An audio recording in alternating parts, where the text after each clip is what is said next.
When you hear the word mummy, you might get a chill down your spine. That's because most of us associate this word with those creepy characters we've seen in some scary movies. But in reality, mummies have helped us understand a lot about ancient civilizations, their rulers, and about how people used to deal with losing their loved ones. The people most famous worldwide for their mummies are the ancient Egyptians. They believed that some sort of existence after passing away was possible, if certain conditions were met. That's why they insisted on preserving the human body through the process of mummification and placing the mummy in a furnished tomb, kind of like giving it a fully functioning apartment of its own.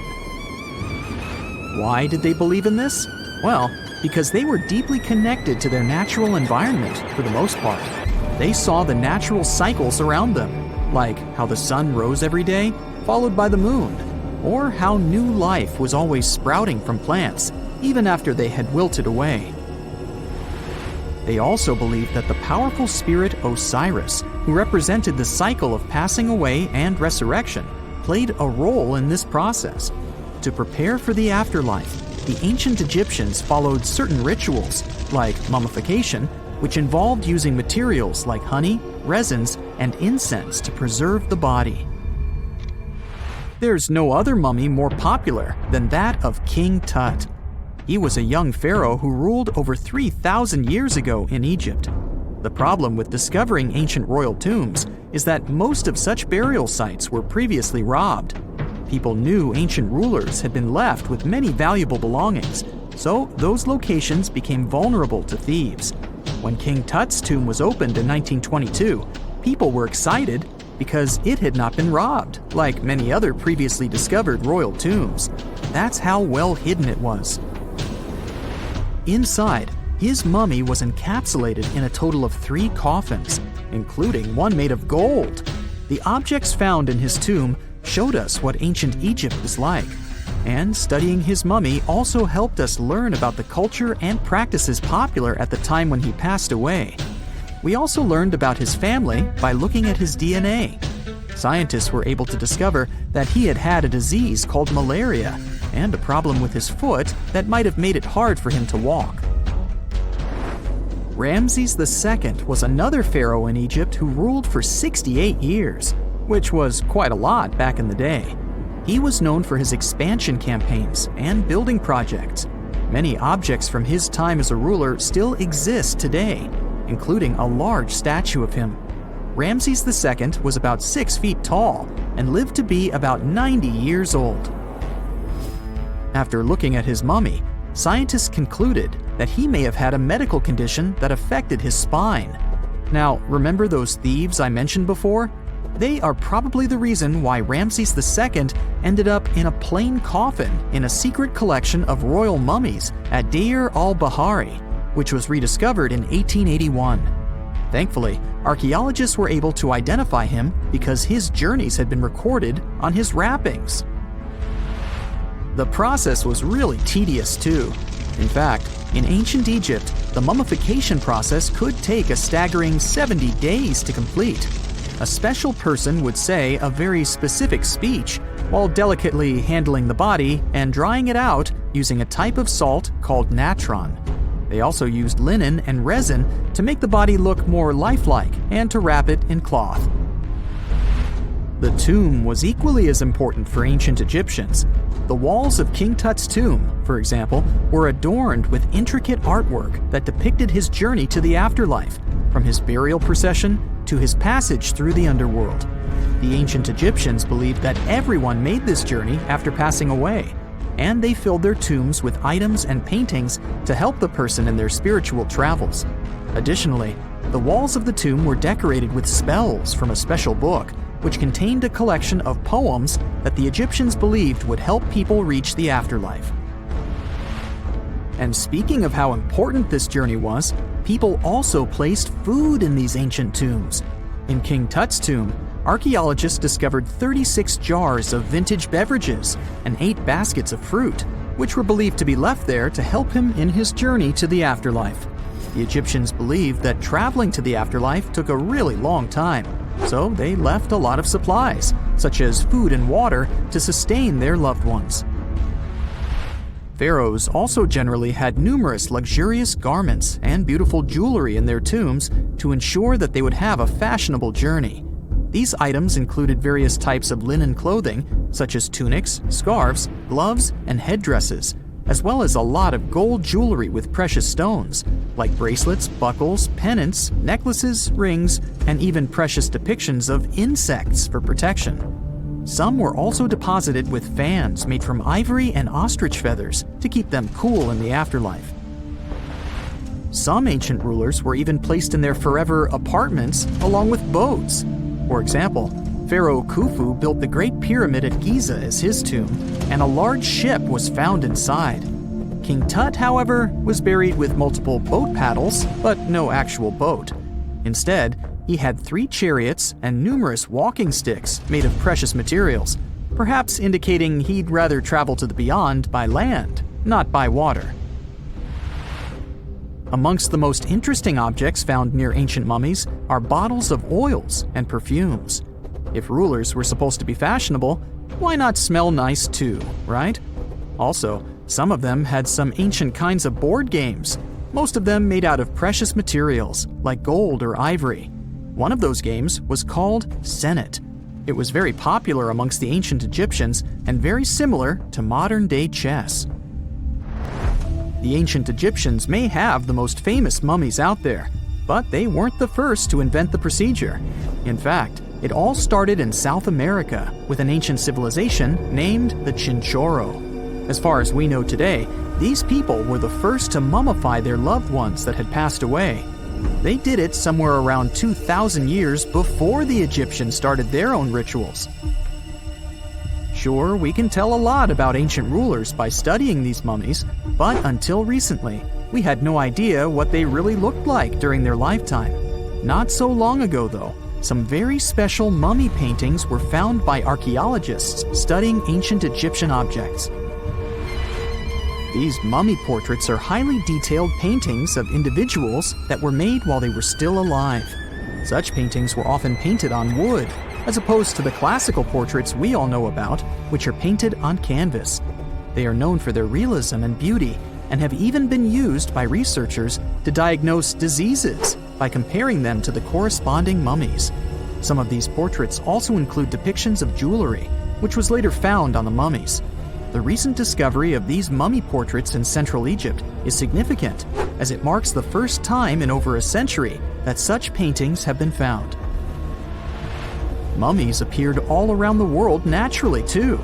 Mummification can occur without people intervening because of natural conditions, like extremely cold or hot environments, places with a lack of oxygen, or accidental exposure to chemicals that preserve the body. These conditions don't allow bacteria to grow, resulting in the body remaining more or less intact. Famous Otzi was one of these mummies. We know today he was a man who lived around 5,000 years ago in Europe. But upon his discovery in the Alps in 1991, Austrian authorities initially believed that he was a modern mountaineer because of how well preserved the body was. However, after the Iceman was removed from the glacier, it was determined that he was actually from the Copper Age. A gruesome discovery took place in Egypt some years ago. You want to hear about it? 16 human hands, carefully buried in 4 eerie pits. They didn't look too much like human hands at first, since they were abnormally large, but they were. Weirdly, there were only right hands. No left hands were in sight. It turned out that it points to the practice of an ancient dark ritual. Old Egyptian art and tales talked of a ceremony where warriors would present the right hand of their adversaries as proof of victory and ask for gold in return. Egyptians believed in the afterlife, so cutting off someone's hand meant you cut off their power eternally. Guaranteeing this type of defeat was interesting to the winning party. Here, the fight was between Egyptians versus Hyksos, who lived in what was once known as Canaan. Egypt has always been the center of some history-changing findings, and some time ago, this papyrus was found. If we stretched it open, it would be just a tad bigger than the height of a skyscraper. The world's tiniest skyscraper, which is located in Wichita Falls, Texas.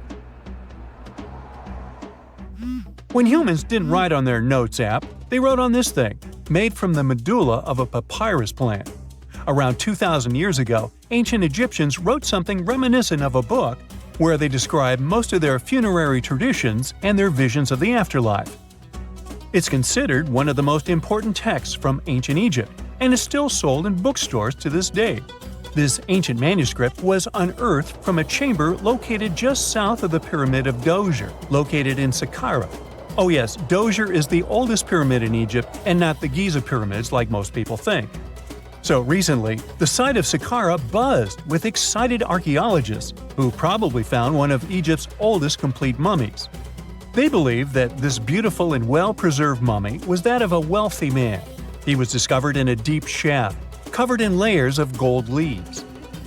There are many symbols that show he was an important and wealthy man, like the band he wore on his head, the bracelet on his chest, and the fact that he was embalmed with a tunic, which was reserved for Egypt's finest. The most exciting part of the entire discovery was finding the resting place sealed with mortar, just as the ancient Egyptians had left it 4,300 years ago. Now this may sound weird, but back in 2008, archaeologists discovered a missing pyramid. Now it went missing because it deteriorated over the span of 4,000 years. Today, you can only see its base. It was a pretty important site back in ancient times. It is said that around the area of the pyramid, the ancients hosted a special type of ceremony where high priests would carry mummified remains of sacred bulls. Now here's a fun fact. Ancient Egyptians believed that Apis bulls were earthly incarnations of the city deity of Memphis and was connected to rites of fertility. It wasn't just any Apis bull, though.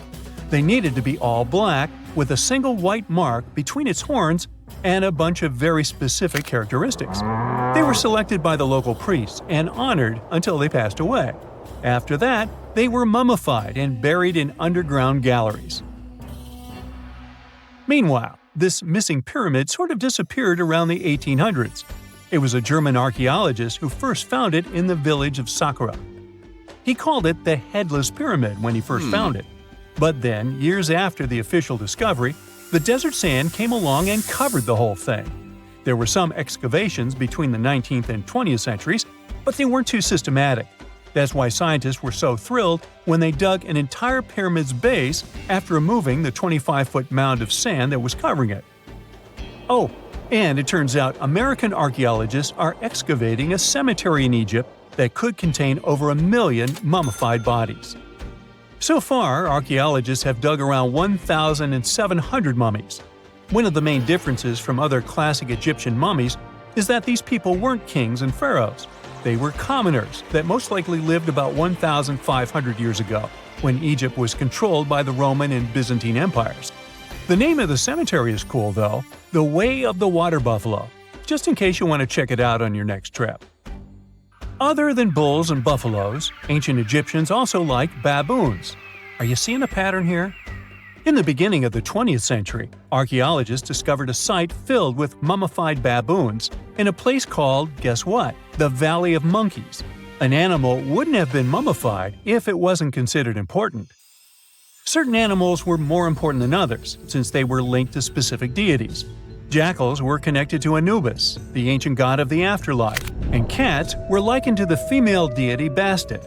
Baboons were a pretty big deal, since they were believed to be connected to Thoth, the deity of wisdom and advisor to Ra, one of Egypt's supreme deities. The archaeologists who studied these animals weren't too happy. They think these baboons were kept inside and were deprived of sunlight for most of their lives. They had extreme vitamin D deficiencies and they were poorly fed. Maybe Thoth got angry with these baboon keepers. Just a guess. Since there's never a boring day for archaeologists in Egypt, they also found human mummies with golden tongues.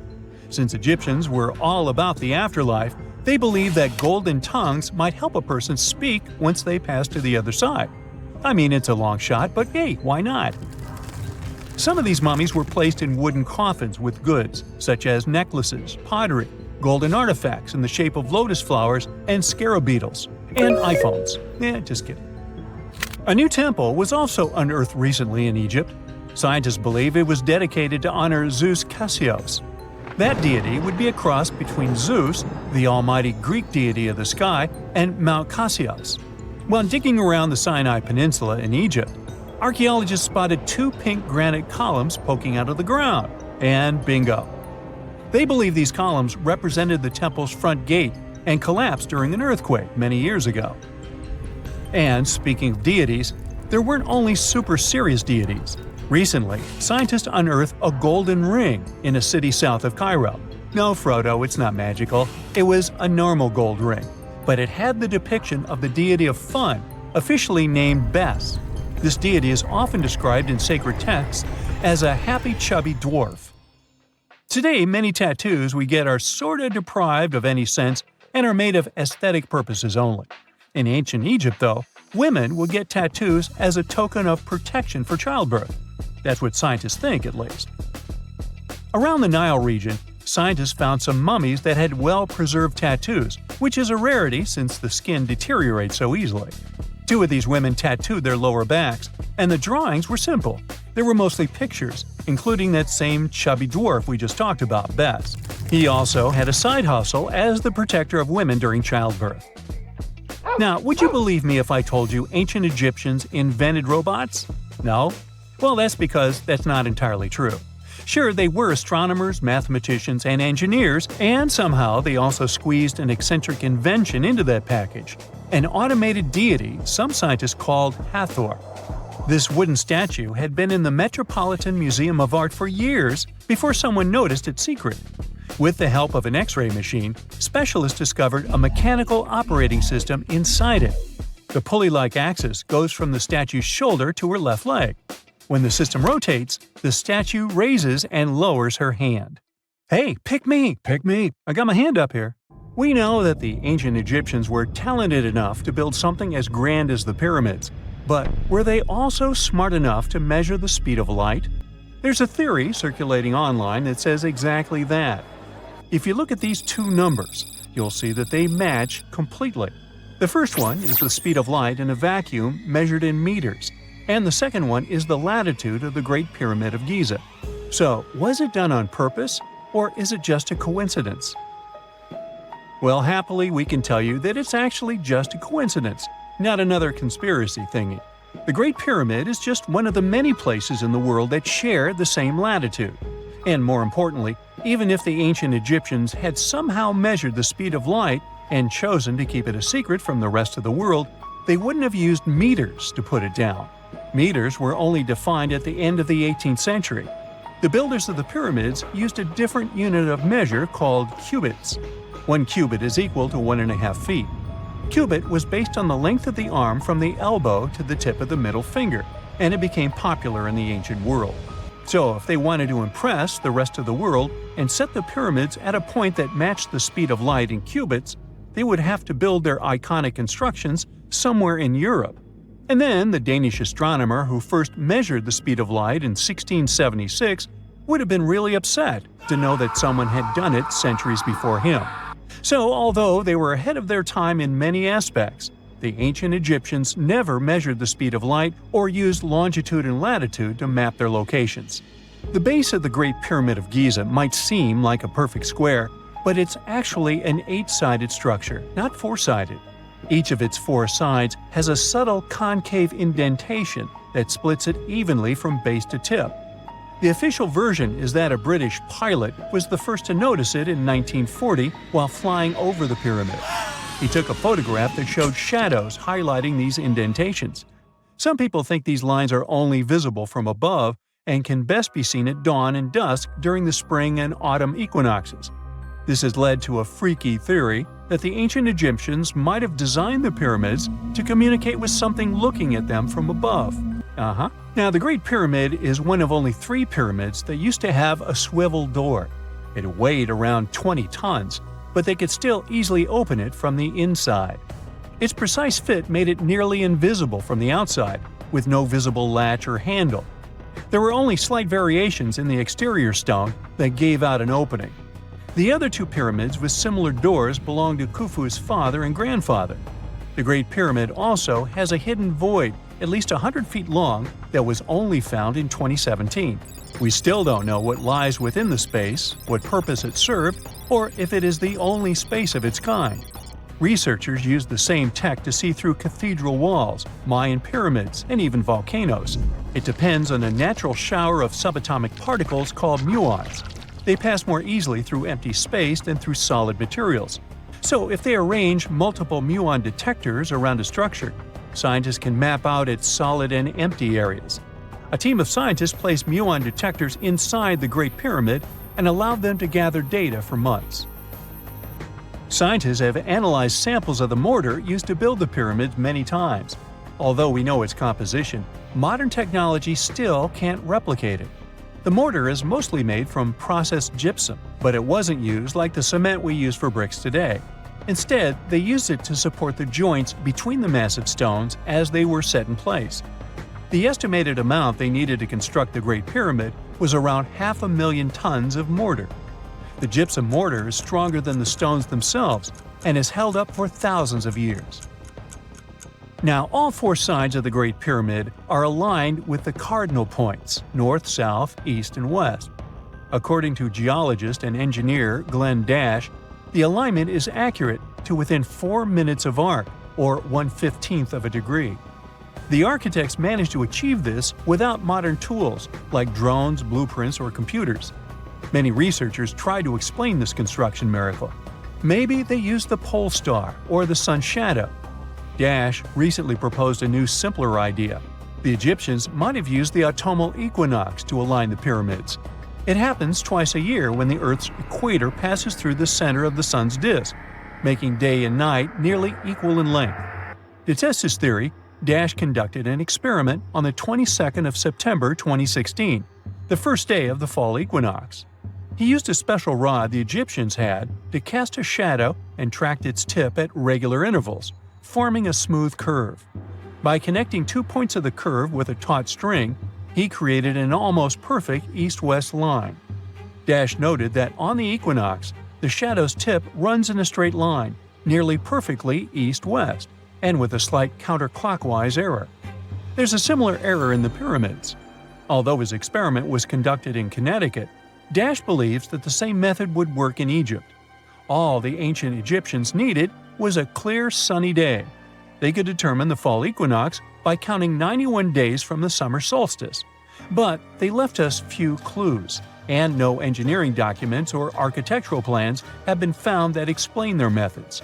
So they might have mapped shadows, but it's not definite.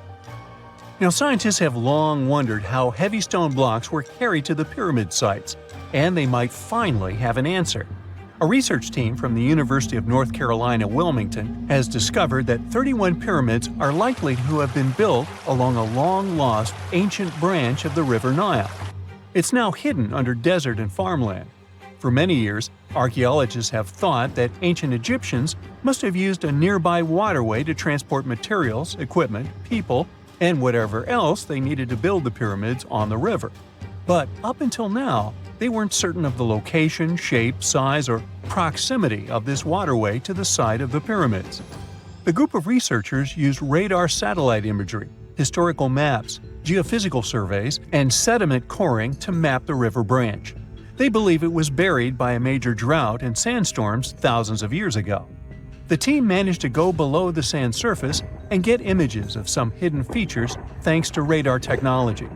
They found hidden rivers and ancient structures running at the foothills of where most of the ancient Egyptian pyramids lie. The discovery of this extinct river branch helps explain the high pyramid density between Giza and Lisht, in what is now an inhospitable area of the Sahara Desert.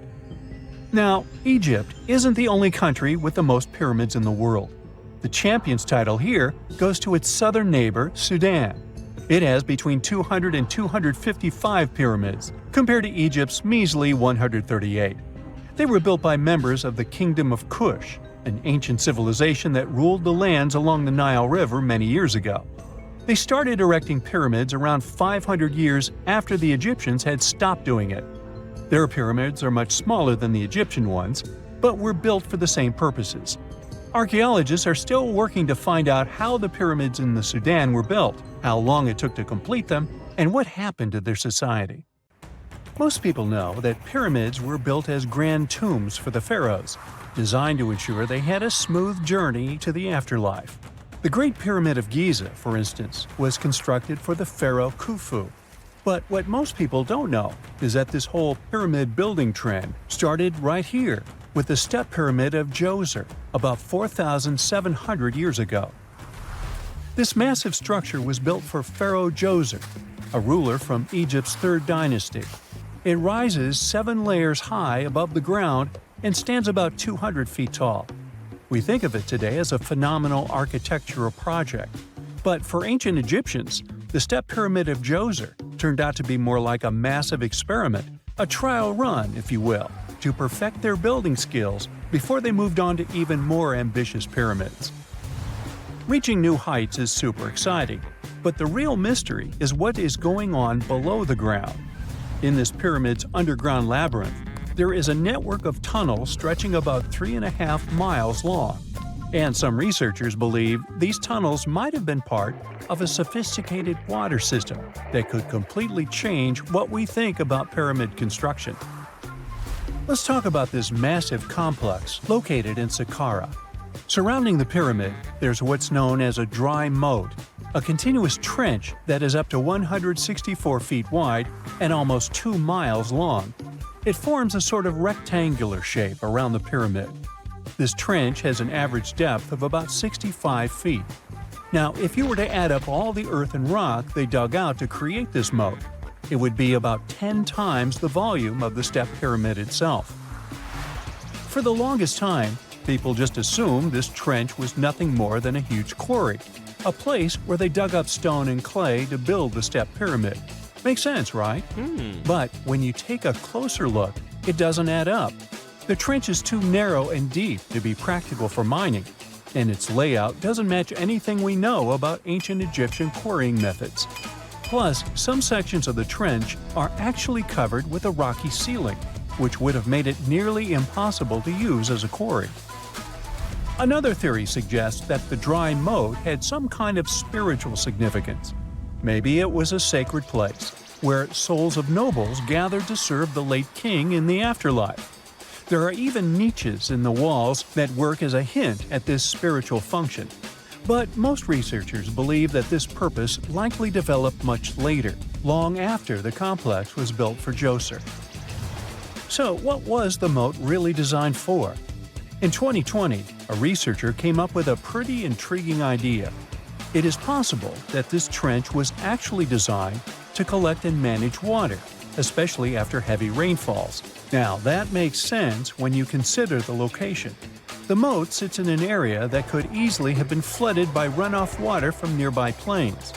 This could also explain why the trench wasn't used for new graves until much later when the climate became drier and less prone to flooding.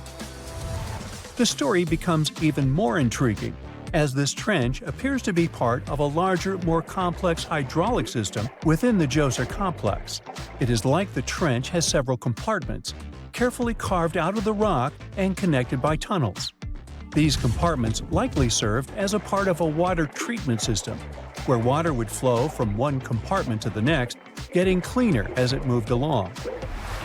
Now, here is where things start to tie into the pyramid itself. The Djoser complex has a series of underground shafts, and some researchers think that water from the moat's deep trench might have been used to power a hydraulic lift system, and this giant water-powered elevator could have been used to raise the heavy stones needed to build the pyramid. It worked like a volcano, but instead of lava, water did the heavy lifting. Imagine a big deep hole in the ground at the center of the pyramid site. Inside this hole, there was a huge wooden platform, kind of like a giant raft that could move up and down. When the workers wanted to lift a heavy stone, they would fill the hole with water. As the water rose, the wooden platform started to float up, carrying the stone with it, almost like a giant water-powered elevator. When the stone reached the right height, the workers slid it off the platform and onto the pyramid. The idea is that water from the deep trench, after being cleaned and filtered, would flow into these shafts. A massive float possibly made of wood, would then rise as the water filled the shaft, lifting the stones up to where they were needed for construction. Once the stone was in place, they'd let the water out, lowering the platform back down to the bottom, ready to lift the next stone. This fancy hydraulic lift system could have been a game changer, making the whole building process a lot faster and more efficient without using a lot of workforce. It is like the ancient Egyptians were already embracing the whole idea of work smarter, not harder. But of course, not everyone is on board with this theory. Some experts argue that the area where the step pyramid of Djoser was built couldn't have held enough water from occasional rains to maintain such a fancy hydraulic system. The main theory suggests that, in the past, there might have been some kind of lake nearby that would have filled up after a period of rain, and this lake could have supplied water to the complex's hydraulic system. But there is no mention of such a lake in any ancient Egyptian writings, so it might be more of a what-if situation than a reality. And then there's the issue of the hard work itself. Remember when I said this method could have allowed the ancient builders to raise stones with far less effort? Well, that might not be entirely true. According to some experts, just building this hydraulic device would have required a lot more heavy work than simply moving the stone blocks using good old-fashioned manpower. And let's not forget, the step pyramid of Djoser is like a baby pyramid compared to those that came later. The stones used for Djoser's pyramid weighed, on average, about 660 pounds each, which is nothing compared to the more than 2.5-ton blocks used later for the pyramid of Chephren. If this cool water lift theory gets completely ruled out, we still need to explain how this pyramid was built in the first place. To answer that, we need to rewind a bit and talk about the original plans. See, before Djoser's tomb became a pyramid, the idea was to construct a simple mastaba. This type of tomb was pretty common in earlier periods, a flat-roofed, rectangular structure with sloping sides. But after the original mastaba was finished, they decided to expand it a bit by adding more layers on top. And then they added even more layers, until the construction reached 6 distinctive steps, each one smaller than the previous. And they probably did all this by raising those heavy stones using ramps, not a water-powered elevator. There is still so much we don't know about the step pyramid of Djoser. More research is definitely needed to fully understand how this system worked, or if it even existed at all. But the idea of using water to help build the pyramid adds a whole new layer to our understanding of ancient Egyptian engineering. It's a powerful reminder of just how clever and resourceful those builders were, using the natural landscape and the power of water to create one of the most iconic monuments in history. It's 1898, and you're taking part in excavations in Saqqara. This place, not far away from Cairo, is full of ancient tombs and pyramids. You're in your Indiana Jones mood and hope to find something really phenomenal to become famous. Gold, manuscripts, treasure maps, mummies of famous pharaohs. Wait, a wooden bird? You're really disappointed as it looks like a regular toy. An old one, but still. Little do you know that years later, someone would propose that your bird was actually an ancient monoplane. So the artifact, nicknamed the Saqqara bird, is made of a sycamore tree. The birdie has a wingspan of just 7 inches and weighs around 40 grams. A perfect original souvenir from Egypt, I would say. It's over 2,000 years old and looks pretty plain, without any carvings of feathers or other intricate ornaments. It has a beak and eyes, though, which makes our find look like a hawk, the emblem of the deity Horus. Its tail is rather unusual as it's squared, looks weirdly upright, and it seems like the sunken part of it was the place for a now missing piece. Humans love solving a good mystery, so there have been several attempts to explain the use of the birdie. First, quite simply, is that it was a ceremonial object. The second idea is that it was a toy for a child from some well-off family. It could have been some sort of boomerang, which was a popular concept in ancient Egypt. then, there was a theory that the bird had been used as a weather vane. But this one has been debunked, as the figure doesn't have any holes or markings, except for the one made at the museum in Cairo to fix the exhibit on a stick. So there was no way to hang it in the past. Almost a century after the bird was found, Egyptologist Dr. Khalil Masiha proposed a new theory that it could have been a model of a monoplane. He believed the bird was missing a horizontal tailplane. Otherwise, it had its wings set at a right angle, similar to that of modern planes. It could have worked to generate the aerodynamic lift necessary for flights. Dr. Masiha also claimed that it was common at that time to place miniature models of technological inventions in tombs. So, did the ancient Egyptians really invent the plane in 200 BCE? That would make the Wright brothers, who are considered the inventors of aviation, really upset. They made one of their first flights only in 1903. There's just one way to know for sure, and that is to test the model. But you know, the ancient museum in Cairo would unlikely let one of their cherished exhibits fly around like a toy. That's why glider designer Martin Gregory built a similar model, this time of balsa wood, and concluded that even with the missing tailplane, the plane wasn't much of a flyer. Case solved? Not really. This didn't sound convincing enough to the History Channel, so they invited an aerodynamics expert to build another replica of the bird. He tested it in weather conditions similar to those in Egypt and was impressed with the little plane's abilities. So, if they did invent the prototype of a plane back in the times of pharaohs, it would be a good example of an oupart. That's an out-of-place artifact, an object that's way ahead of its time in terms of technology or history. And the Saqqara bird isn't the only example of such a revolutionary concept. In 1901, a group of divers retrieved the Antikythera mechanism from an underwater shipwreck near the Greek island of Antikythera. It's been dubbed the world's first analog computer, and it's currently dated around 100 BCE. The bronze mechanism could tell the position of the sun, moon, planets, and stars, as well as the lunar phase, the dates of upcoming solar eclipses, and even the speed at which the moon moves through the sky. No one's sure who used it and how or where it was made, but it's obvious that it's extremely precise and way too advanced for its time. The first flushing toilets in the world were invented in the middle of the 20th century. Just kidding. The ancient Minoans on the Mediterranean island of Crete and the Indus Valley civilization both came up with this brilliant invention at the same time, around 4,000 years ago.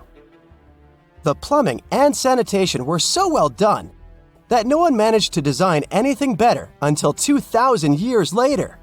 One ancient Minoan lavatory was discovered at the Palace of Knossos. It looks like it had a wooden seat set over a tunnel that directed water from a rooftop reservoir to an underground sewer. Other varieties got water from jugs. Only the super rich people could afford all this glory. So if you wanted to shop for real estate back then, the flushing toilet would be a telltale sign you were in the rich neighborhood. Automated doors became a cool, seemingly new invention back in 1931. But the technology behind them is actually much older. Think the 1st century CE old. Mathematician and engineer Heron of Alexandria came up with a hydraulic system to open and close temple doors.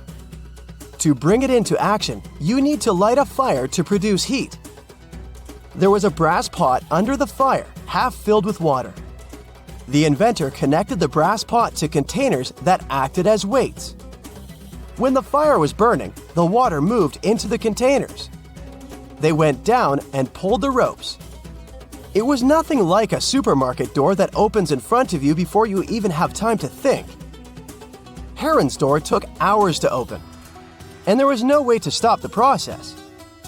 That's why they only opened the doors once a day before people entered the temple, to add some mysticism at the temple during ceremonies. Spooky.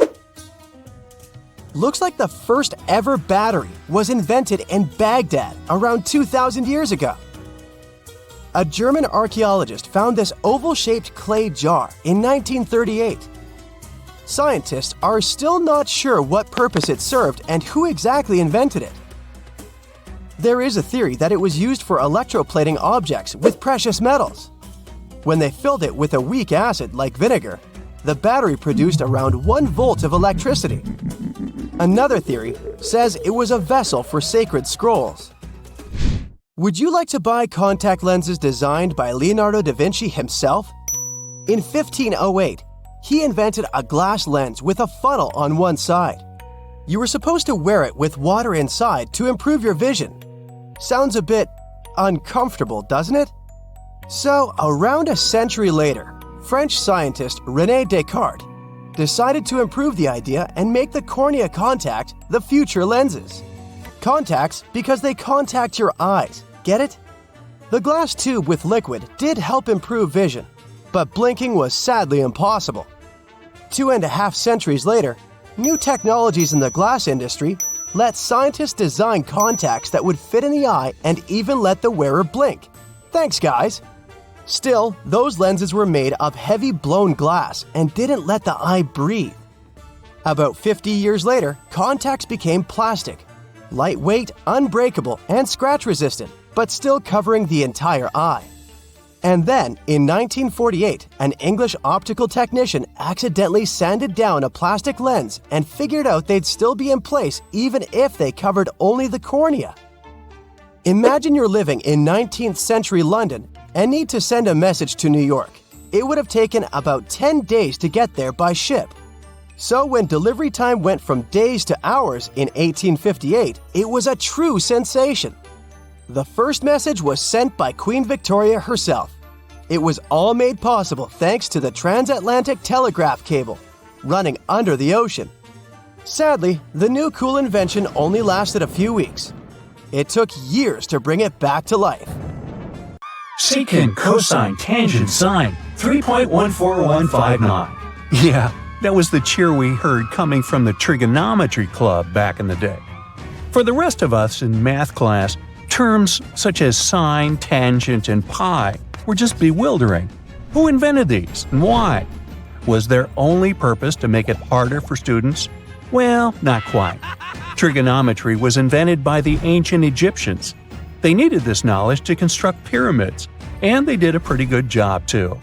The Great Pyramid in Giza still stands today, some 4,500 years after it was built. No recalls either. So let's get out of that classroom and on a journey through time to reveal the secrets behind the ancient Egyptians' precision. Here you are, standing on the Great Pyramid's construction site, some 9 miles from Cairo. Well, the city still isn't there, as you're surrounded only by the desert and teams of construction workers. They're transporting large stone blocks weighing 2.5 tons each. They're inside a wooden sled that sits on large rollers. A crew of 8 men rolls these blocks along the ground. You immediately think of the rollers on a supermarket cash register. The principle is exactly the same, but the scale is greater, much greater. Scientists estimate that the Egyptians used 2.3 million such blocks in the Great Pyramid alone. And the block in front of you is one of the lighter ones. The heaviest of them weighed up to 15 tons. But where did all these blocks come from? Most of them originated from quarries around Giza. It's not that impressive, you think? But wait until you hear how ancient engineers transported the granite used in construction over 500 miles to the pyramid. There were no railways or highways back then, but the mighty Nile was always there. Researchers even believe that the Egyptians dug a canal to connect the Nile directly to the pyramid's construction site. All they had to do then was to wait for the flood season to begin, and voila! The rising water levels floated the heavy stone blocks for them. But how did they lift the enormous stones on dry land to stack them up to the top? Did they use oversized cranes? Well, ancient Egyptians worked around this problem, literally speaking. One of the workers is now pointing to the giant ramp going around the pyramid they're building. This is how a mountain road zigzags its way to the top. If the ramp went directly to the top of the pyramid, then workers couldn't pull the stone blocks along it. It would be too steep. Scientists have calculated that 8% could be the maximum incline. So ancient Egyptians just extended the ramp around the pyramid. Again, these are all theories, as the ramp could have been inside the pyramid, as some researchers suggest. The exact building method is still a mystery, guarded by the Sphinx. That's its real name, right? Wrong. As the Great Sphinx is just the statue's alias. You know, the name writers take when they want to hide their true identity, or a singer's stage name. The Sphinx's real name, translated from Egyptian, means Horus in the horizon. That was the name for the Egyptian deity of the sky.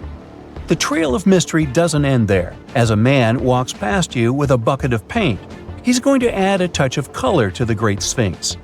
Researchers found specks of this red color next to its ear. That was some strong paint, as it survived for thousands of years. You are now standing straight in front of the Sphinx. You look up. It's very tall, right? 66 feet to be precise. Now resist the urge to take a selfie. You can do it. Now you notice something else. It looks like the Sphinx is in the center of a giant triangle in the back. That's one side of the Great Pyramid. And no, your eyes are not playing tricks on you.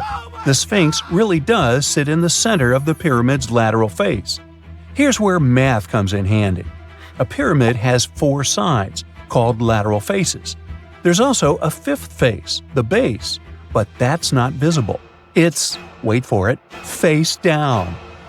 The Sphinx has one last mystery to reveal: its age. Scientists agree that Pharaoh Khafre built the Sphinx. He ruled after his father, who had built a great pyramid nearby. So both structures were finished around the same time. Let's talk about numbers again.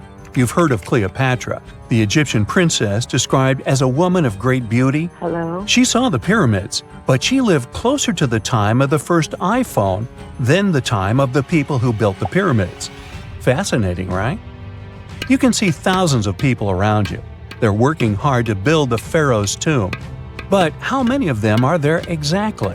One Greek philosopher estimated there were as many as 100,000 workers.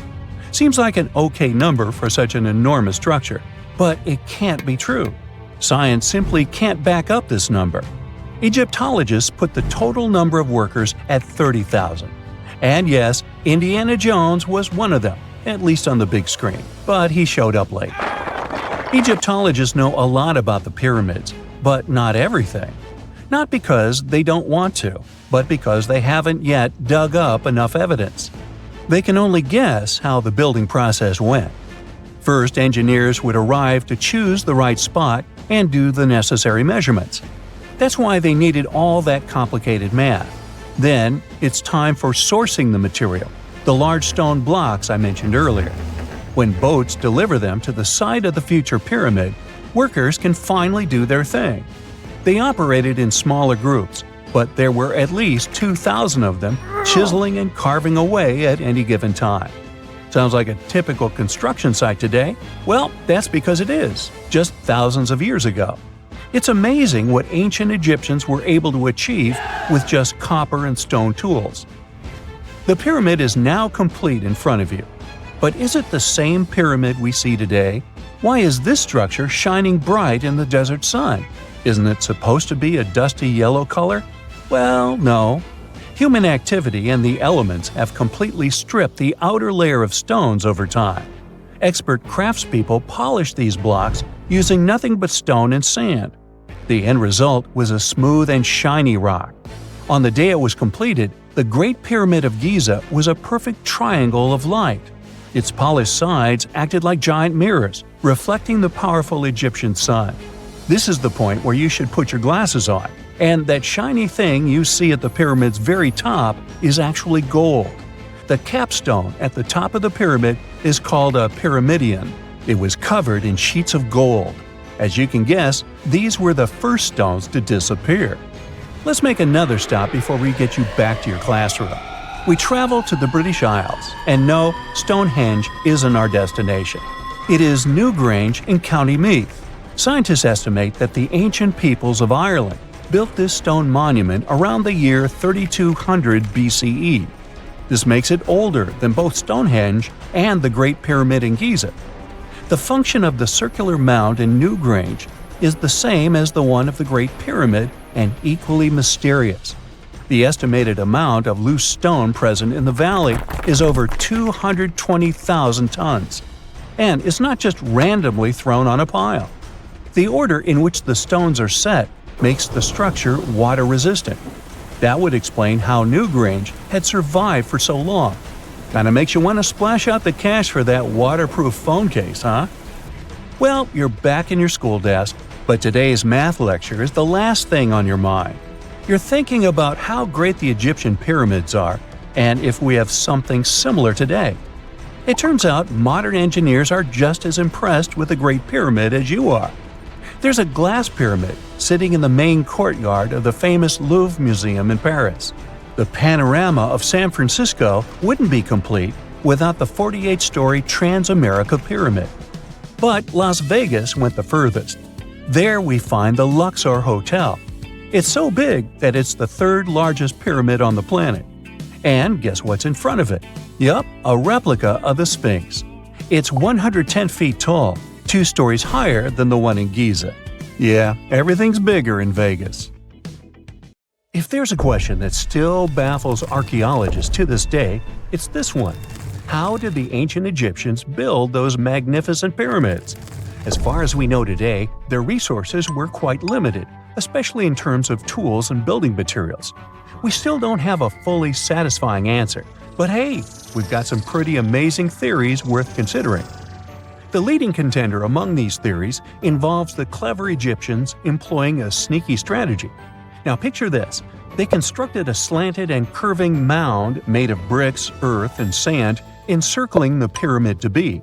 As the pyramid grew taller and taller, they simply increased the height and length of this wacky structure. It's like they were playing an ancient game of Jenga. Now, how did they get those massive stone blocks up there? Well, according to the legendary ancient Greek historian Herodotus, they used sleds, rollers, and levers. It sounds like they turned construction into a supersized game of tug-of-war. And guess what? Herodotus also claimed that the Great Pyramid, the one from Giza, the granddaddy of them all, took a whopping 20 years to build. There's more. Herodotus also dropped a mind-boggling number on us. 100,000 men were supposedly involved in this pyramid extravaganza. Did they hire the entire Egyptian population? Well, it might not be as far-fetched as it sounds. These men were probably mostly farmers, so they probably focused on the pyramids when there wasn't much work to be done in the fields. Like during the flood season of the Nile River. Obviously, specialists in the archaeological community had something to add to this theory. By the late 20th century, they discovered some evidence that suggests the workforce might have been smaller and more permanent than previously thought. Instead of a massive army of 100,000 pyramid builders, they proposed that a modest crew of around 20,000 workers, accompanied by support personnel like bakers, physicians, and even spiritual leaders, could have gotten the job done. There was also this theory that claimed that the pyramids were actually built from the top downward. It suggested that these colossal structures were nothing more than isolated hills used as quarries. The stones were supposedly drawn from these hills, and over time, competing engineers took charge and transformed them into the iconic pyramids we know today. Now, before you dismiss this theory as a wild fantasy, some folks thought it wasn't completely crazy.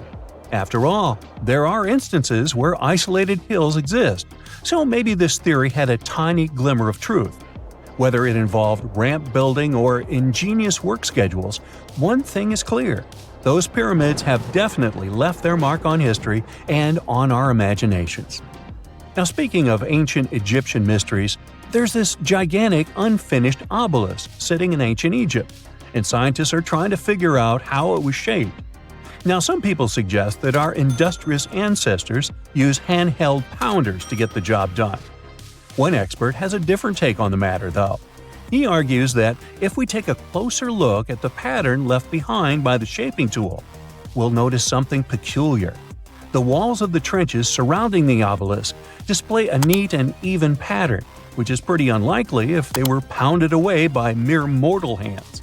According to this expert, those horizontal striations are usually the result of a tool that takes breaks while removing material, leaving its mark on the surface. But wait, there's more. Imagine the tool being rocked back and forth against the trench walls, clearing away the waste to keep the trench from narrowing.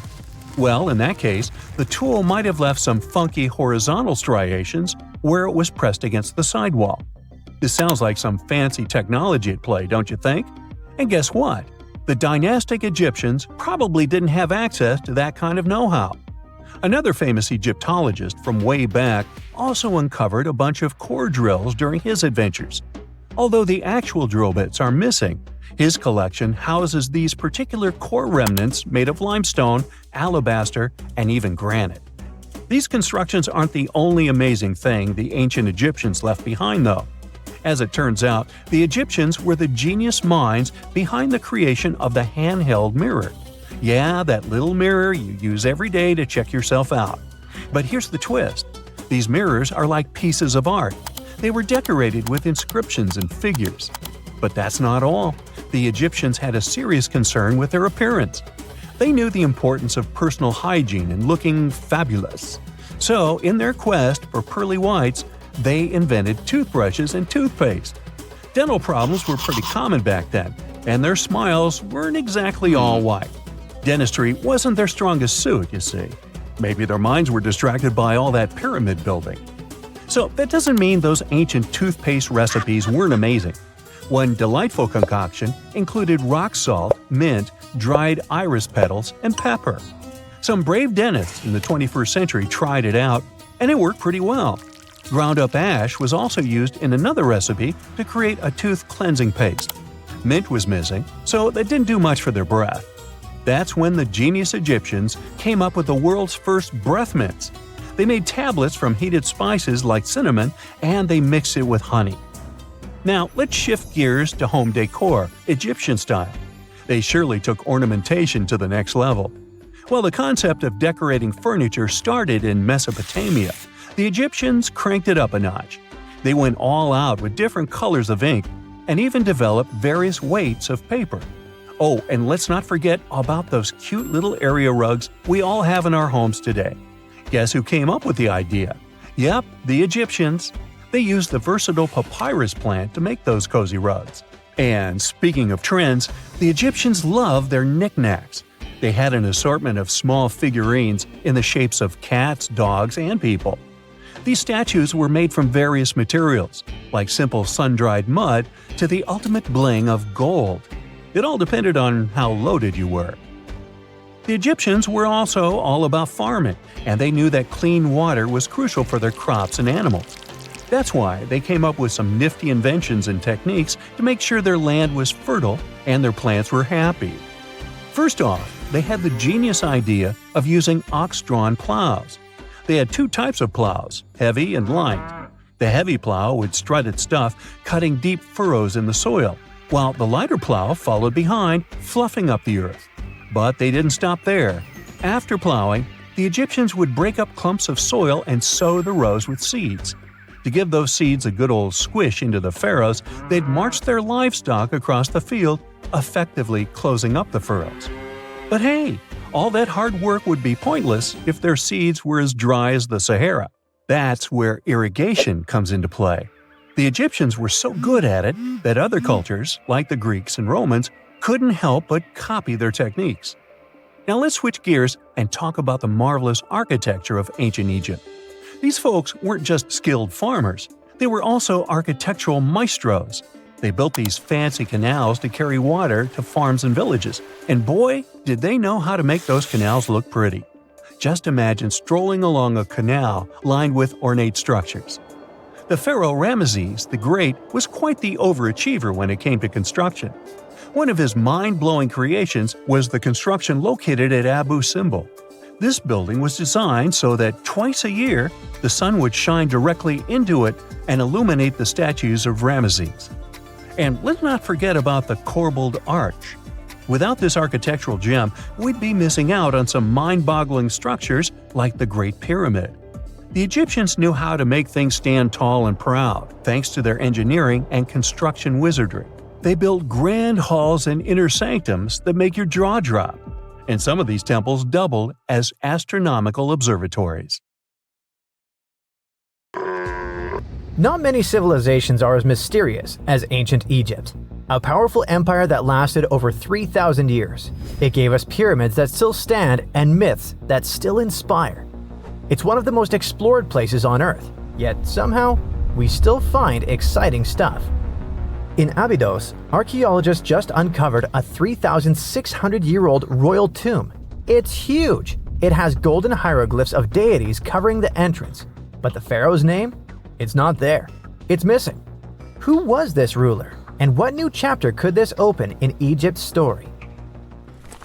If there's one place in Egypt where the line between life and demise feels thinner, it's Abydos. To the ancient Egyptians, this was sacred ground. They believed it was the burial place of Osiris, the god who literally passed away, had his remains separated, and came back to life to rule the underworld. Because of that, Abydos became Egypt's spiritual gathering place. Pharaohs built amazing temples here, like the Temple of Seti, famous for its King's List, a wall that has the names of 76 pharaohs carved in it. Pilgrims came from across Egypt, leaving offerings and participating in Osiris festivals, where his demise and rebirth were ritually reenacted. It wasn't just symbolic worship, it was Egypt's version of Comic-Con. But instead of cosplaying superheroes, people reenacted gods coming back to life. Obviously, pharaohs competed to be buried as close to Osiris as possible. Abydos became part cemetery, part holy city, part afterlife insurance policy. Fast forward thousands of years, and we still uncover remarkable stuff around Abydos. That's the case with the recently discovered tomb. In early 2025, a joint team of researchers from the US and Egypt decided to dig beneath a rocky rise ominously called Anubis Mountain. You remember Anubis, the jackal-headed deity who guarded cemeteries. The uncovered royal burial was hidden 23 feet below the surface. Sadly, even though it eluded archaeologists for so long, robbers had already taken away with treasures ages ago. They could definitely tell this was a tomb of someone super important. Similar to how you can walk around a mansion with no furniture but still deduce that someone rich must have lived there. The chamber had mud brick vaults rising over 16 feet. That's taller than a female giraffe standing upright. For something built 36 centuries ago, it still felt enormous. However, when you remember that Egyptians were masters of architecture, nothing seems surprising. So no treasures, no golden mask, and sadly, no name. The cartouche that should have spelled the king's identity was unreadable. Egyptian tombs usually bragged about who was inside. In ancient Egypt, a cartouche was basically a big oval name tag for kings wrapped in hieroglyphs. Think of them as VIP passes that worked in both this life and the next. Without it, your soul couldn't check into the afterlife hotel. That's because to the Egyptians, your name, your Ren, wasn't just so your teacher could distinguish you from kids with the same haircut. It was a core part of who you were. As long as your Ren survived, so did you. To have your name forgotten was considered a fate worse than passing away. A soul cannot journey without a name. That's why you'd see cartouches all over the place, on temples, obelisks, jewelry, statues, and tomb walls. It wasn't there just for the marketing. It kept the pharaoh's presence front and center everywhere you looked. Imagine building a massive tomb only for 3,600 years later to walk in and go, who is this guy again? Not cool at all. That's why it's fair to imagine our nameless pharaoh haunting the robbers for all eternity. So yeah, cartouche was considered very significant. One of the most famous and mind-blowing examples comes from the tomb of Thutmose III. His burial chamber and sarcophagus were literally shaped like a cartouche. In other words, the entire room was a living architectural symbol of his name. Thankfully, in the recently discovered tomb, not everything was erased. Painted in golden hues at the entrance were two familiar guardians, deities Isis and Nephthys. Isis was the magician who stitched Osiris back together and breathed life into him. Nephthys, her sister, was the eternal mourner and protector of the mummy. Together, they promised that whoever rested here would not face the afterlife alone, and it's one additional proof of the importance of the mysterious pharaoh. So, who could this be? To answer that, we need to go down history lane. This tomb dates back to Egypt's messy chapter called the Second Intermediate Period.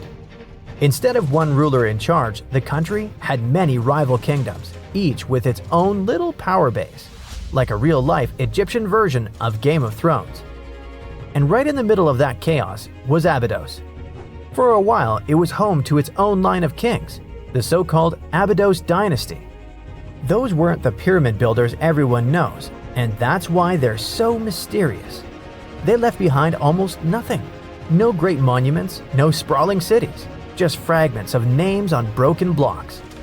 For centuries, many scholars even doubted they existed at all. That sorta changed in 2014, when archaeologists uncovered the tomb of Senebkay, one of those shadowy kings. Now, everything we know about Senebkay points to him having quite a story to tell.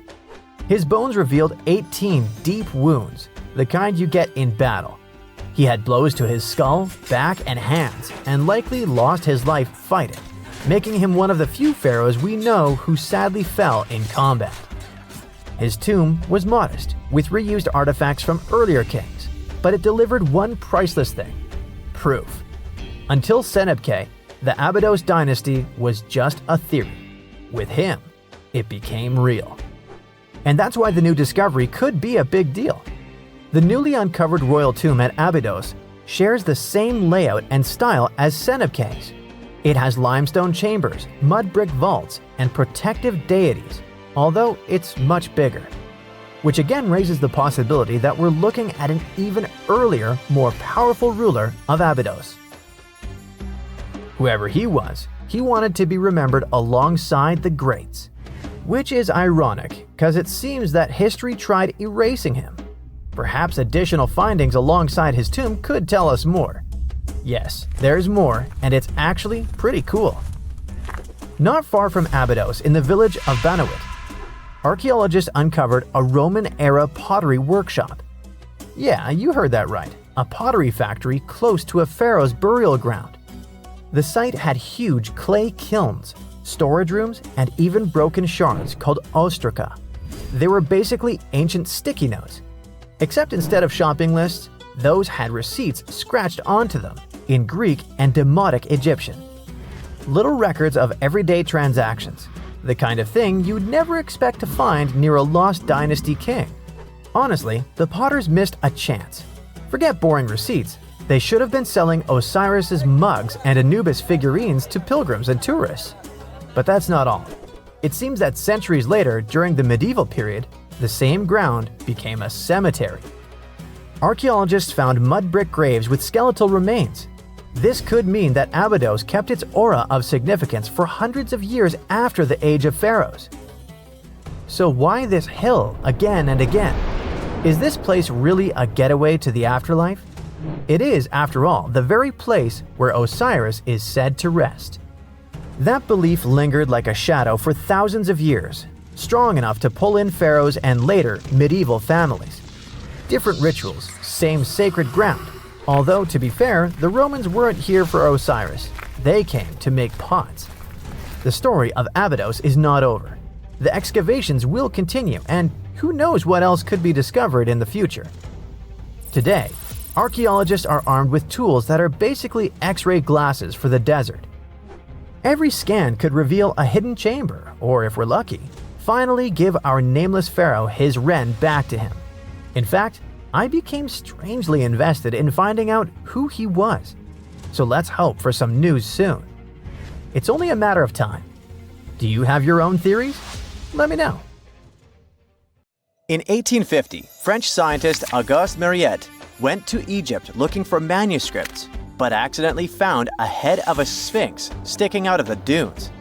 He cleared the sand and figured out the sphinx was guiding the entrance to some underground construction. Several months later, he finally entered the Serapeum of Saqqara. Inside, he found an enormous granite sarcophagi with remnants of 64 bulls. Scientists are still amazed by the tech that the ancient Egyptians used to transport those enormous boxes. The Serapeum was built around the year 3000 before the Common Era. It was an underground tomb built to honor the sacred Apis bulls of ancient Egypt. It had a long hallway, almost 500 feet long, with giant stone rooms on both sides. Some of the sarcophagi weighed as much as 50 average cars, and all of them were made with super precision with exact 90-degree angles. These sarcophagi were beautifully decorated with hieroglyphs and carvings that told stories about the lives and importance of the Apis bulls. Now, there are 24 sarcophagi left. In ancient Egypt, Apis bulls were very special animals connected to the deity Ptah. They thought the bulls carried Ptah's spirit and wisdom, helped the pharaoh, and protected the Egyptians. Priests looked for special markings on young bulls to find Apis bulls. It could be a white triangle on its forehead, which symbolized divine light, a shape on its back like a vulture's wing, and a scarab shape under its tongue, which stood for rebirth. If a bull had these signs, they believed it was chosen by Ptah and treated it like royalty. The chosen bulls lived in a special temple in Memphis, the city where they worshipped Ptah.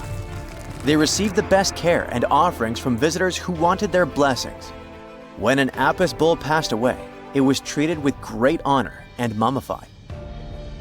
When Mariette entered the Serapeum, he noticed traces of rollers on the gallery's floor and found 2 wooden horizontal winches. Each had 8 levers. Later, other explorers saw double rails. The burial chambers were lower than the hallway floor. To get the boxes into place, workers filled the chambers with sand so the sarcophagi could be rolled in straight. Then they slowly removed the sand to gently lower the boxes into perfectly cut spaces in the bedrock. A carved stone sign found in the Serapeum said it took 28 days to move just one sarcophagus and its lid into its spot during the time of Ptolemy II. The extreme precision of the sarcophagi with 90-degree angles also has an explanation. Ancient Egyptians wrote texts, or rather, papyrus, on geometry a long time ago. It shows that they knew the approximate number pi and could calculate the volume of a pyramid with its top cut off. If they could figure out complicated math like that back then, it makes sense that they could also carve perfectly flat surfaces 500 years later. All this sounds pretty legit, but some people think certain things don't add up here. The size of boxes is way larger than the size of bulls, yet they buried pharaohs in tiny coffins that barely fit their bodies.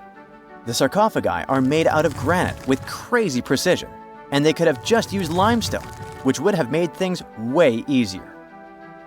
The transportation of the boxes seems pretty simple, but only in theory.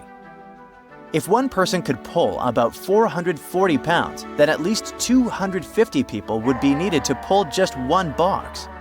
The tunnels in the Serapeum are really narrow, only about 2 feet wider than the boxes themselves. There's no way hundreds of people could have squeezed into those tight spaces to pull the boxes. And even if they did, how would they turn the box in the cramped corridor, lower it into its niche, and place it perfectly in the middle? Somehow, they did this 24 times, and every box is centered perfectly. Plus, the chambers were dusty, and there were no signs of soot from lamps. This means they must have worked in almost complete darkness. The real use of the boxes could also be different. A long time ago, even before the Egyptian pharaohs ruled, the local people already knew how to use fermentation. It happens when tiny organisms called yeast eat certain ingredients like starch and turn them into gas and ethanol. So someone in ancient Egypt probably put food like barley, bread, and even meat inside a giant stone box, then closed it tight with a heavy lid. These stone boxes, carved from granite, were so precisely made that they were almost completely sealed, so nothing could escape from it. As the yeast inside the box started working, it created more and more CO2 gas. It built up pressure inside the box. The granite boxes were incredibly strong. They could handle more pressure than a car tire can hold. When granite was squeezed under such pressure, its crystals produced a tiny electric charge. This effect was possible because granite contains quartz, a material that reacts to pressure this way. The process also needed meat or animal parts, possibly to help the yeast grow better. Meat contains something called oleic acid, which yeast needs to keep growing and to survive the bad effects of the ethanol it produces. As the pressure inside the box kept growing, the combination of gases and electricity made these boxes not just ancient fridges, but powerful energy systems. Over time, the pressure inside got so strong that it could push the lid open and the gas would escape with a pop. But when people rediscovered the serapeum in 1850, they found old drawings that showed piles of stones stacked on top of some of the box lids. So, someone long ago probably tried to make the lids even heavier by adding extra weight to make it harder for the gas pressure to push them open. This extra weight also meant the quartz crystals in the granite could keep creating more electricity under all that pressure.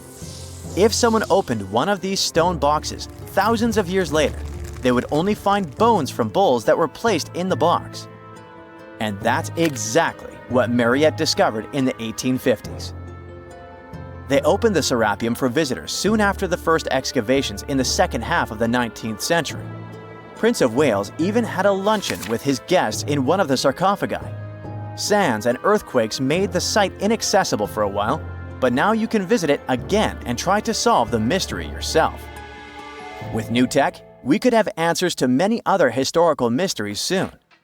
A team of scientists at Chicago's Field Museum of Natural History recently used a special CT scanner to learn more about ancient Egyptian mummies without unwrapping them.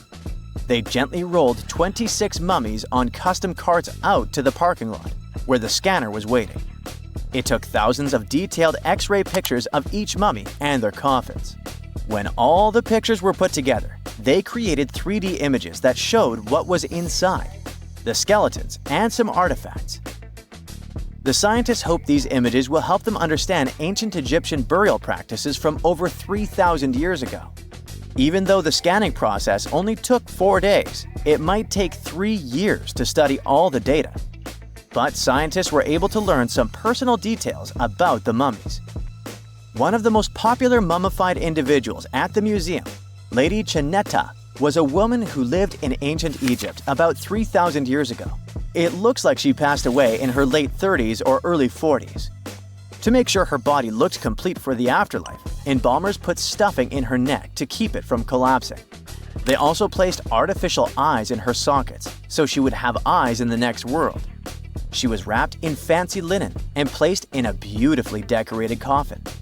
The scans revealed that it had been carefully crafted with a slit at the back, which embalmers used to fit the body. There were also some artistic details on the surface, like markings for her knees. It looks like her burial was on the scale of a high-end luxury car. Hey, I bet you didn't know that trees used to grow in the middle of Egypt's barren, sun-roasted Sinai desert. It's true. If you can't picture it, I don't blame you. But archaeologists have recently stumbled upon a tree-lined boulevard. Yep, an actual green avenue leading to a massive ancient fortress. No, this isn't some mirage or an overactive imagination, although I do have one. But it's turning our ideas of ancient Egyptian desert life upside down. Let's rewind a bit. The site in question is called Tel Abu Saifi, located in the northern part of the Sinai Peninsula. For a long time, it was known as a dusty archaeological footnote, the home of ruins from the Ptolemaic and Roman periods. You know, the era after Alexander the Great swaggered through Egypt and the Roman Empire called dibs. But recently, Egypt's Ministry of Tourism and Antiquities decided to give it a fresh dig. And what they found out turned to be more than just a forgotten outpost. We're talking about a full-on military fortress with defensive trenches, paved roads, lime kilns, barracks for soldiers, and even room for their families. A whole bunch of living quarters right in the middle of a desert doesn't feel very homey until you remember our star, the unexpected Green Avenue. This road was over 300 feet long and 36 feet wide, as long as an American football field, paved with limestone slabs and lined with more than 500 clay planting pits. These weren't for show. They held actual trees, creating a shaded tree-line entrance straight to the fortress. Imagine walking through that, the sun blazing overhead, and suddenly, blessed shade. Ooh. Now, that's not just a grand entrance, that's an ancient red carpet, or maybe a green one. But this wasn't about curb appeal. The existence of hundreds of trees in a desert landscape over 2,000 years ago tells us something big. You see, the Ptolemaic Egyptians weren't simply good at building monuments. They were also masters of water management. In a place where rainfall is rarer than a selfie with a pharaoh, they somehow found a way to grow rows of trees. Now, let that sink in. To irrigate that many trees in a desert, they must have had a sophisticated irrigation or water transport system, something capable of moving and distributing water efficiently in this harsh climate. Maybe they channeled groundwater, or maybe they captured seasonal rain, or maybe ancient sprinkler systems. Okay, maybe not that fancy. But still, it's clear they were ahead of their time. Here's the thing, we already know the Egyptians mastered water control. They harnessed the Nile with ditches and canals to feed distant fields. So irrigation wasn't exactly a mystery to them. They had the skills and the knowledge. And sure, scientists still debate what the Sinai climate was like 2,000 years ago. But many believe it may have once been greener. After all, take one look at those dramatic mountains and rocky landscapes, shaped and sculpted as if by brute force of ancient rivers. And it's hard not to think that water once played a bigger role out there. Plus, archaeologists have found tons of evidence showing that Ptolemaic Egyptians cultivated fruits, vines, and trees on a large scale. In other words, growing a forest in a desert might feel wild to us, but to them, it was just another Tuesday. And now, this green avenue is making archaeologists wonder, what if similar irrigation systems were used elsewhere, say for transporting the enormous stones used to build the pyramids?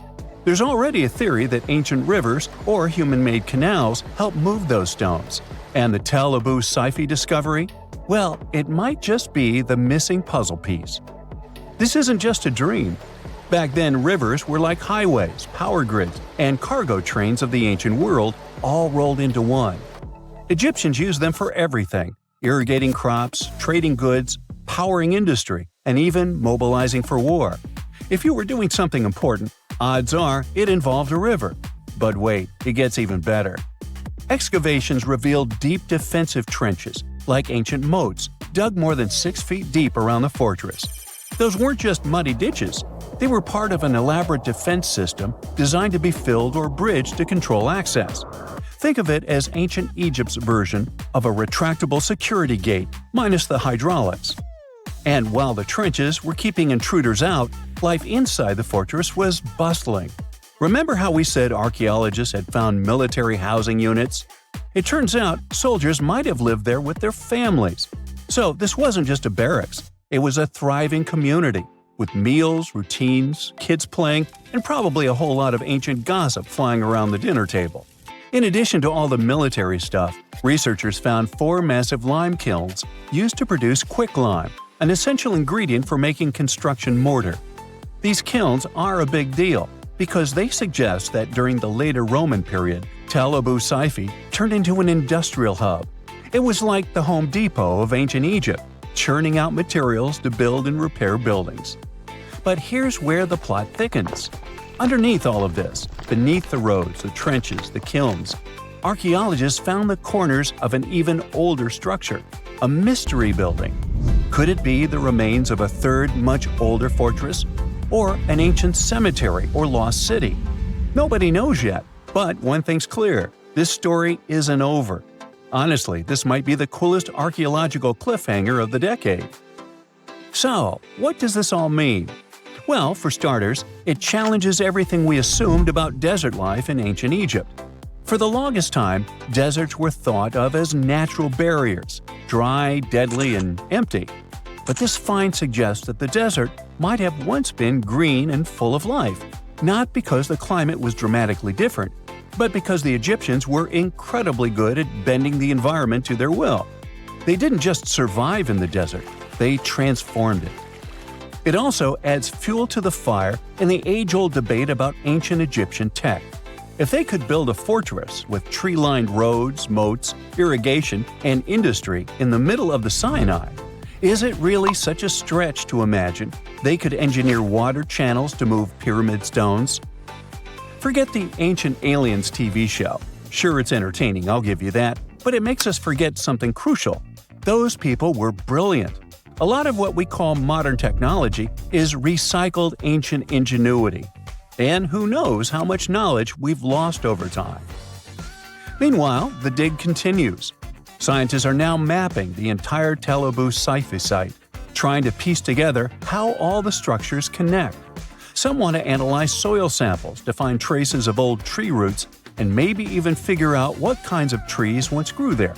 Imagine if they were date palms. We might be looking at the world's oldest snack lane.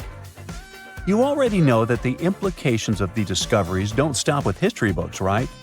This kind of discovery has modern relevance too. Our world is going through a lot of change, with crazy weather and huge heat waves. So maybe we should be asking, what can we learn from ancient civilizations that once made the desert bloom?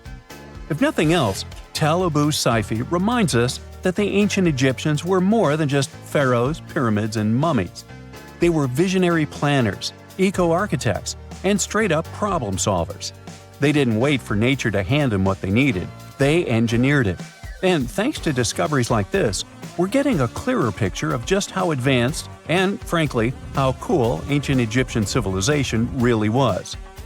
So next time someone tells you deserts are just empty wastelands, you can hit them with this fun fact. Over 2,000 years ago, in the heart of the Sinai Desert, there was a fortress with a tree-lined avenue, moats, military housing, an industrial center, and even a secret underground structure. Take that, sand dunes! Who knows what else is still buried out there, waiting to rewrite history? This coffin seems to defy logic. No visible openings, no way in or out. And yet, inside lies Lady Shanet Ah, a mysterious woman from ancient Egypt, perfectly preserved even after 3,000 years. How did she get there? It was the third intermediate period in Egypt, a time between great dynasties. Pharaohs wore the blue crowns. Priests in Thebes were almost as powerful as kings. Markets were filled with the cries of merchants selling dates, papyrus, and precious perfumes. Lady Shanet Ah was in her late 30s or early 40s, old age by Egyptian standards of that time. Like other Egyptians at the time, she ate meals of bread, lentils, and fish. By that age, her teeth were already badly worn down, yellowish with enamel eroded, because food in ancient Egypt often had grains of sand in it. But she wasn't just a regular woman. When she passed away for unknown reasons, her burial was lavish. Locals wrapped her body in expensive linen and adorned with artificial eyes to replace her real ones. That would help her see in the afterlife. And that's exactly how we found her 3,000 years later, in a beautifully decorated sarcophagus. It was made of cartonnage, which is kind of like papier-mâché, made by layering linen and papyrus with adhesive. These coffins were wildly strong, lasting for thousands of years, all thanks to Egypt's super dry climate. But most importantly, Egyptians only used it for the elite. So she was someone very important to the locals, though we might never know why. But there was only one huge problem with her mummy. How did they even put her in the coffin? No matter how much researchers looked, there were simply no entry points. The only visible gap was a tiny slit near her feet. But that's not nearly large enough to place her entire body inside. This mystery puzzled them for decades, until they finally learned the truth only recently. They study those mummies at the Field Museum in Chicago using new technology, CT scans. It's basically like taking thousands of X-rays and piecing them together to create detailed 3D images. That's how we can learn more about the bodies without disturbing them. And it turns out the ancient Egyptians were unbelievably clever. They didn't construct the cartonnage around Shanet Ah's body, which would be a common and easy thing to do. Instead, embalmers created the coffin first. Then, they softened this coffin with moisture to make it flexible.